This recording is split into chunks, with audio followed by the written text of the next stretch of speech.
የአርቡ ጅራፍ ግን በለጠው ከጀርባው ላይ ነው የጮኸው።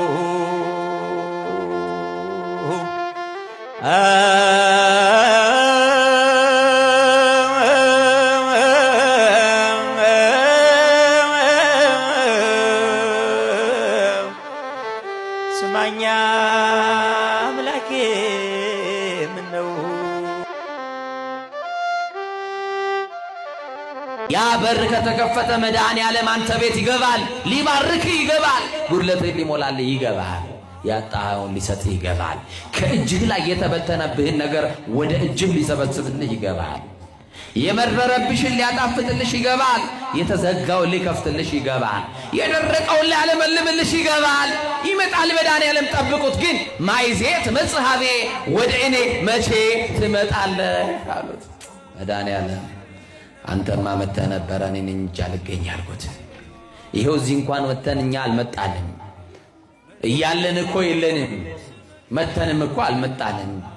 እግራችን እንጂ የመጣው ልባችን መች መጣ? የኪሳችንን ሳንቲ ሰጠነው እንጂ እኛ ሕይወታችንን መች ሰጠነው?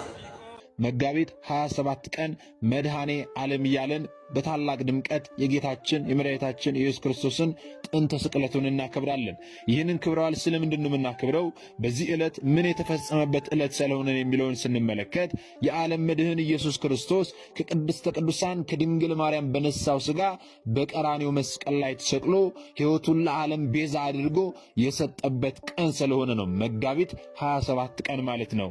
ይህ ቀን ታዲያ ስለ ክርስቶስ ሕማም፣ ስለ ክርስቶስ መከራ፣ ስለ ነገረ መስቀሉና ስለ ሞቱ የተነገሩ ትንቢቶችና ምሳሌዎች ሁሉ የተፈጸሙበት፣ ሰማያዊ አምላክ ስለ ሰው ልጆች ፍቅር ሲል ልዩ ልዩ መከራዎችን የተቀበለበት፣ እንደዚሁም ደግሞ በሞቱ ሞትን ሽሮ የአዳምን ዘር ሁሉ ከሞት ሞት ያዳነበት፣ ለዓለሙ ሁሉ ፍቅሩን የገለጸበት፣ በመስቀል ላይ ባፈሰሰው ደሙም ደግሞ ዓለምን ነፃ ያወጣበት፣ በአጠቃላይ በዚች ቀን 13ቱን ሕማማተ መስቀል በትዕግሥት ተቀብሎ ቅድስት ነፍሱን ከቅዱስ ሥጋው በገዛ ፍቃዱ የለየበት የስቅለቱና የሞቱ መታሰቢያ ዕለት ነው ማለት ነው። ለዚህም ጥንተ ስቅለት ተብሎ ይጠራል ማለት ነው። አስተውል እግዚአብሔር ተብሎ ታዲያ በዓሉም ደግሞ መድኃኔ ዓለም እየተባለ ይጠራል። መድኃኔ ዓለም ተብሎ ስለምንድን ነው የተጠራው? መድኃኔ ዓለም ማለት የስሙ ትርጉምስ ምን ማለትን የሚለውን ስንመለከት ደግሞ ክርስቶስ ማለት መሲህ ማለት እንደሆነ፣ ኢየሱስ ማለት መድኃኒት ማለት እንደሆነ፣ አማኑኤል ማለት ደግሞ እግዚአብሔር ከኛ ጋር ነው ተብሎ እንደሚተረጎም ሁሉ መድኃኔ ዓለም ማለትም ደግሞ ዓለምን ሁሉ የሚያድን የዓለም መድኃኒት ማለት እንደሆነ ከቅዱሳት መጻሕፍት እንረዳለን ማለት ነው። አስተውል እግዚአብሔር ሰዎች። ዓለም የዳነውም ደግሞ በመስቀሉ ላይ ባፈሰሰው ደሙና በሞቱ አማካኝነት በተገኘው ጸጋ ነውና የጥንተ ስቅለቱና የመስቀሉ ምስጢር ዓለምን የማዳን ምስጢር ስለሆነ የጥንተ ስቅለቱ መታሰቢያ በዓል በሚከበርበት በመጋቢት 27 ቀን ምእመናን ሁላችን በቤተ ክርስቲያን በመገኘት በእርሱ ደም ዓለም የዳነ መሆኑን በሚገልጠው ስሙ መድኃኔ ዓለም በተሰኘው ስሙ እየተማጸንንና ዓለምን ለማዳን የተቀበለውን መከራ መስቀል እያስታወስን እያስብን በዓሉን በድምቀት እናከብራለን። አዎ የጌታችን መከራ ስቃይ መቀበል ቢያሳዝንንም እንኳን ጌታችን ለኛ ያደረገልን ነገር ግን ደስ ያሰኛልና ደስ እያለን ስለማይነገር ስጦታው እግዚአብሔር አምላክን እናመሰግናለን። አዎ ከጨለማ ወደ ብርሃን የወጣንበት፣ አዎ ከስራታችን የተፈታንበት፣ አዎ ከዲያብሎስ ግዞት ነፃ የወጣንበት ዕለት ነውና ይህንን ዕለት ደስ እያለን እናከብራለን ማለት ነው። አዎ መጋቢት 27 ቀን ጌታችን መድኃኒታችን ኢየሱስ ክርስቶስ የተሰቀለበት ጥንተ ስቅለቱ የሚታሰብበት ቀን ነው። ይሁን እንጂ ታዲያ ሊቃውንተ ቤተ ክርስቲያን በዲሜጥሮስ ቀመረ አባታችን አቡነ መባጽዮንን ዝክር የዘከረ የመድኃኔዓለም ዝክር እንዳንተ የዘከረ የበላ ንፍሮውን እንኳን የታጠነ ሰው የቅዱሳንን ዝክር የሚዘክር ሰው ምን ያገኛል? ምሕረት ያገኛል። የመድኃኔዓለምን የሚዘክር ሰው ግን ሌሎች ነፍሳትን ጨምሮ ከሲኦል ያወጣል። የመድኃኔዓለምን ዝክር የሚዘክር ሰው ማለት ጠላውን ብትጠጡት እንደ ጸበል ቁጠሩት።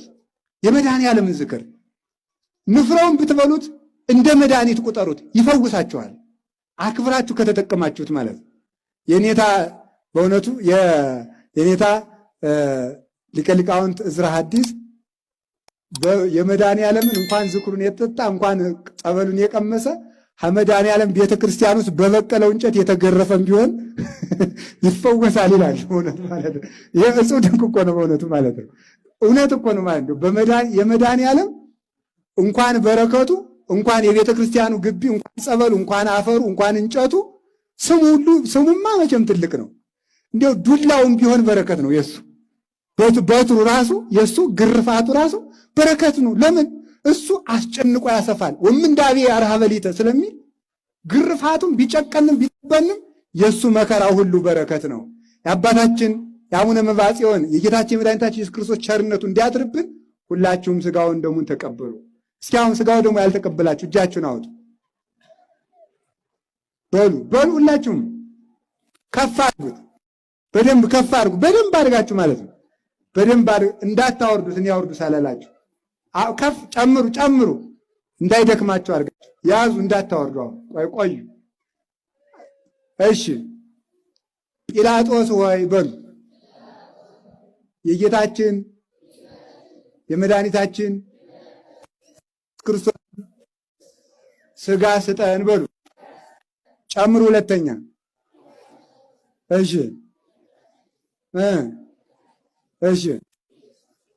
በሉ። ሶስተኛ በሉ።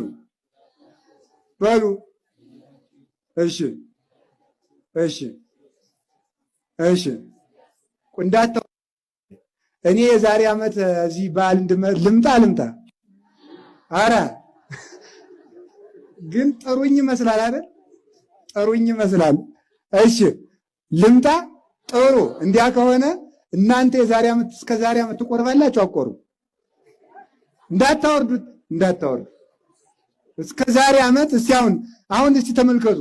አሁን ዛሬ መድኃኔዓለም ተሰቀለ ብሎ የተሰቀለ ምን ሊያደርግ ነው? ስጋውን ቆርሶ ሊያበላ። የተሰቀለ ምን ሊያደርግ ነው? ደሙን አፍሶ ሊያጠጣ ነው። የዋልንበትን ነገር ከስሮን እንሂድ እንዴ? እስከ ዛሬ ዓመት ሁላችሁም እንድትቆርቡ አደራችሁን። እግዚአብሔር ይርዳችሁ። ለዚህ አሁን አውርዱ። ያክብራችሁ ስለታዘዛችሁ። ስለዚህ መድኃኒታችን ኢየሱስ ክርስቶስ የጌታችን ዮሴፍና ኒቆዲሞስ የጌታችን የመድኃኒታችን የኢየሱስ ክርስቶስን ስጋ ወሰዱ። እናንተንም ዓይን የሚያበራውን ጎባጣ የሚያቀናውን ባሕር የገሰጸውን ሙታንን ያነሳውን አጋንንትን የረታውን ሞትን ያሸነፈውን በክብር የተነሳውን በክብር ያረገውን የመድኃኔዓለምን ስጋ ለመቀበል ያብቃችሁ። አባታችን አቡነ መብዓ ጽዮንን ዝክርን የዘከረ የመድኃኔዓለም ዝክር እንዳንተ የዘከረ የበላ ንፍሮውን እንኳን የታጠነ ሰው የቅዱሳንን ዝክር የሚዘክር ሰው ምን ያገኛል?